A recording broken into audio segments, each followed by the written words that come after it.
Welcome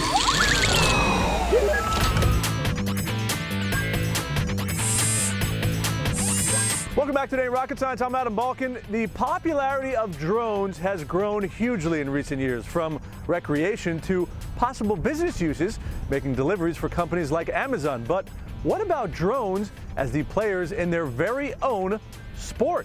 Our Tamani Woolley gives us a scoop on the launch of the Drone Racing League's 2016 circuit. When new technology is invented, it often ends up being used in ways never foreseen by its inventors. Drones only recently became mainstream consumer products, and already they're getting prepped to do everything from making deliveries to helping with search and rescue. But who would have thought that the rise of drones would usher in a brand new sport? Enter the Drone Racing League, or DRL. Drone Racing League is the premier drone racing organization. So we put on a global circuit of races, culminating in a championship in which we crown the best pilot in the world. Technology is at the core of drone racing, but this new high-speed sport required some tech innovation of its own. Underlying what we do is a lot of technology that we had to create.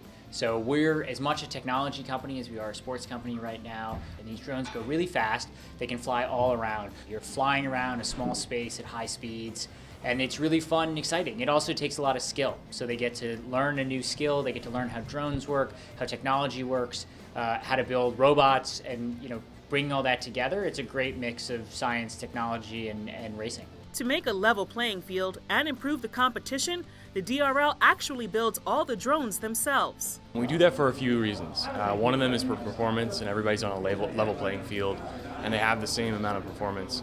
The other reason is for radios, so they can go really far away, and we can fly in any environment we really want to. And the third reason is for visibility.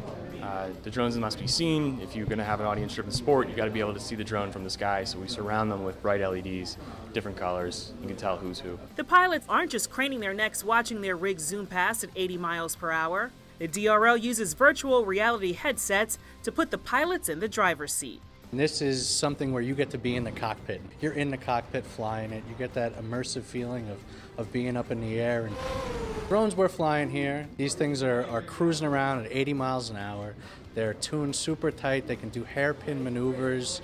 They're insanely acrobatic. Be able to really build a drone, understand it from the ground up. You need to have solid soldering skills. You need to be able to know electricity a little bit.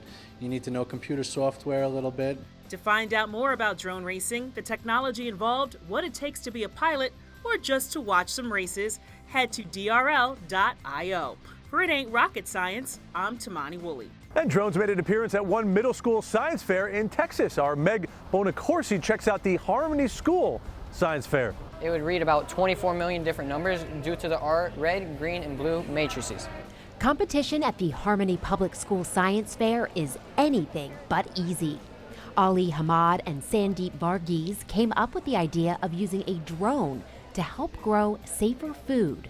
It will take an image that the drone takes from a cornfield, read it, get a 6-dimensional feature vector, plug it into our trained hyperplane, and tell you if the crop is healthy or diseased. Some say the judges were as tough as the subject matter. The last judge? Oh, God. Other kids found a certain zen in the process. I was relaxed, I wasn't feeling nervous. I built it, so I should know what I'm talking about. Francisco and his group were inspired by disabled relatives in their families. This is a vehicle for people that are disabled and have problems with legs. This will not have pedals, it would have a remote. The remote would be inside the car so the people could drive. The students competed in various STEM disciplines. It's all part of an effort to get them thinking about their futures. I plan to go to college and maybe study an engineering class. I really like medical classes too, and for sure I'm gonna stay in science. I really like science. That sounds pretty much like mission accomplished for this science fair. For It Ain't Rocket Science, I'm Meg Bonacorsi. Well, that is all for this episode of It Ain't Rocket Science. To learn more about Time Warner Cable's commitment to inspiring the next generation of problem solvers, visit connectamillionminds.com. And until next time, it's been a blast.